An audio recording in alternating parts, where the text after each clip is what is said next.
नमस्ते और स्वागत है आपका हमारे YouTube चैनल पर। आज हम बात करेंगे क्वांटम मैकेनिक्स की एक बहुत ही रोचक और उलझी हुई थ्योरी के बारे में, जिसका नाम EPR पैराडॉक्स या फिर क्वांटम इंटेंगलमेंट भी है। क्वांटम मैकेनिक्स एक ऐसा ब्रांच है जिसमें मैटर और एनर्जी के बिहेवियर को स्टडी किया जाता है, लेकिन इसके प्रिंसिपल्स और लॉजिक ट्रेडिशनल फिजिक्स के हिसाब से बहुत ही अलग है। इसमें हम मैटर्स के बहुत ही छोटे छोटे पार्टिकल्स की स्टडी करते हैं।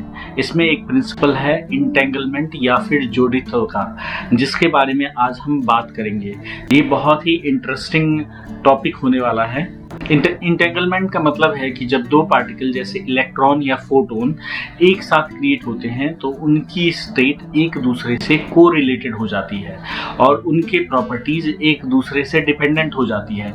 इसका मतलब है कि अगर हम एक पार्टिकल को जो कि इंटेंगल्ड है उसकी प्रॉपर्टीज में कुछ चेंज करते हैं तो दूसरे पार्टिकल पे उसका इफेक्ट इमीडिएटली हमें पता लगता है और दूसरे पार्टिकल का स्टेट भी ऑटोमेटिकली चेंज हो जाता है, चाहे वो पार्टिकल एक दूसरे से कितने भी दूर क्यों ना हो। जब मैं दूरी की बात कर रहा हूँ तो वो दूरी कई हजार प्रकाश वर्ष के दूरी पे भी हो तो भी उनकी स्टेट एक दूसरे को अफेक्ट करती है। इस फेनोमेना को समझने के लिए आइंस्टीन, पोडोल्स्की और रोजनबर्ग ने 1935 में एक पेपर पब्लिश किया जिसको बाद में EPR पैराडॉक्स के नाम से जाना जाता था। इस पेपर में वो ये आर्ग्यू कर रहे थे कि क्वांटम मैकेनिक्स एक अधूरा साइंस है, क्योंकि ये नॉन लोकल इंटरैक्शंस को अलाउ करता है जिसमें पार्टिकल्स की स्टेट एक दूसरे से डिपेंडेंट होती है, चाहे वो एक दूसरे से कितनी भी दूरी पर क्यों ना हो। ऐसा सुनने में कुछ अजीब सा लगता है, लेकिन ये एक सच है। इस पैराडॉक्स से रिलेटेड कुछ एक्सपेरिमेंट भी कंडक्ट किए गए और इस प्रिंसिपल को कंफर्म किया गया एलन आस्पेक्ट ने। 1980s में एक एक्सपेरिमेंट एलन आस्पेक्ट ने किया और उन्होंने ये दिखाया कि एंटेंगलमेंट जो है एक रियल फेनोमेनन है। इस फेनोमेनन में जब दो पार्टिकल्स एक दूसरे से इंटरेक्ट करते हैं तो वो इंटेंगल्ड हो जाते हैं और उस इंटेंगल स्टेट में जब एक पार्टिकल के स्टेट को कुछ चेंज किया जाता है तो इमीडिएटली जो दूसरा इंटेंगल पार्टिकल है उस पे भी उसका इम्पैक्ट आता है। आजकल इंटेंगलमेंट का क्वांटम कंप्यूटिंग और क्वांटम क्रिप्टोग्राफी के लिए बहुत ही इम्पोर्टेंट है। इस प्रिंसिपल को समझने के लिए काफ़ी ज़्यादा मैथमेटिकल कॉन्सेप्ट्स को समझने की ज़रूरत होती है, लेकिन इसका इम्पैक्ट हमारे ज़िंदगी में बहुत ही ज़्यादा होने वाला है।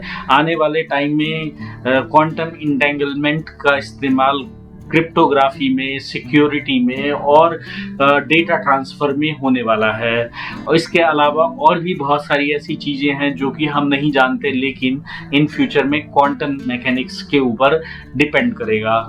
और इसके साथ ही हम आपको ये भी बताने वाले हैं कि क्वांटम मैकेनिक्स जो है वो हिंदू फिलॉसफी, सनातन फिलॉसफी का एक बहुत ही हिस्सा रहा है। सनातन धर्म में क्वांटम मैकेनिक्स का ये जो इंटेंगलमेंट वाला कॉन्सेप्ट है इसका इस्तेमाल करके बहुत ही इजी लैंग्वेज में बताया गया है। वेदों में क्वांटम मैकेनिक्स को कुछ इस तरीके से समझाया गया है जिसे आजकल हम कर्म के सिद्धांत के नाम से जानते हैं। बृहदारण्यक उपनिषद में एक श्लोक आता है जो कि कर्म के सिद्धांत को बहुत ही अच्छी तरीके से प्रतिपादित करता है। बृहदारण्यक उपनिषद में एक श्लोक आता है जिसे कहा गया है यथा कर्म तथा फलम, मतलब जैसा भी आप कर्म करोगे वैसा ही फल पाओगे।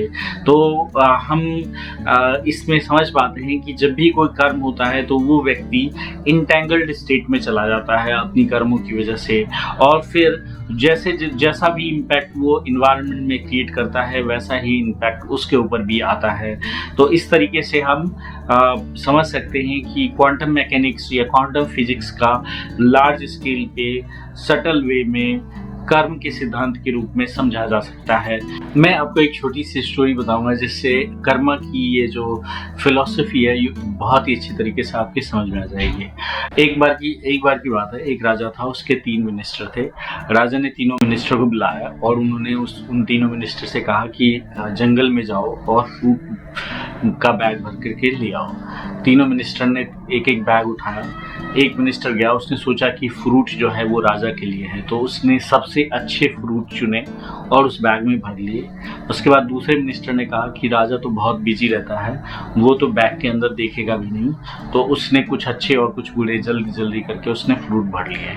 एक तीसरा व्यक्ति था, उसने सोचा कि राजा इतना बिजी रहता है, वो तो बैग को सिर्फ बाहर से ही देखेगा, तो उसने क्या किया, ईंट पत्थर उसमें भर के और वो जल्दी जल्दी वापस आ गया। जब तीनों मिनिस्टर राजा के पास आए तो राजा ने बैग में देखा भी नहीं और राजा ने कहा कि इन तीनों को 3 महीने के लिए जेल में डाल दो और ये जो भी भर के लाए हैं इसी से इनका गुजारा होगा। तीनों मिनिस्टर जब जेल में रह रहे थे तो पहला मिनिस्टर जो कि अच्छे फल लेके आया था, तो वो आराम से उन फलों को खा के और 3 महीने जीवित रह गया। लेकिन जो दूसरा मिनिस्टर था, जिसने कुछ अच्छे और कुछ बुरे फल इकट्ठे किए थे, वो मुश्किल से ही जिंदा रह पाया। वो अच्छे फल खाया और जब वो बुरे फल खाने लगा तो फिर उसको पेट में अलग अलग तरह की बीमारियां हो गई। लेकिन तीसरा मिनिस्टर जिसने कि फल भरे ही नहीं थे, उसने ईंट और पत्थर भर लिए थे, वो नहीं बच पाया क्योंकि उसके पास खाने के लिए कुछ भी नहीं था। तो इस तरीके से हम समझ सकते हैं कि जो भी हम कर्म करते हैं उस कर्म का फल जो है हमें अवश्य मिलता है। इसीलिए यथा कर्म तथा फलम, बृहदारण्यक उपनिषद का जो श्लोक है वो बहुत ही अच्छी तरीके से हमारे जीवन पे लागू होता है। धन्यवाद।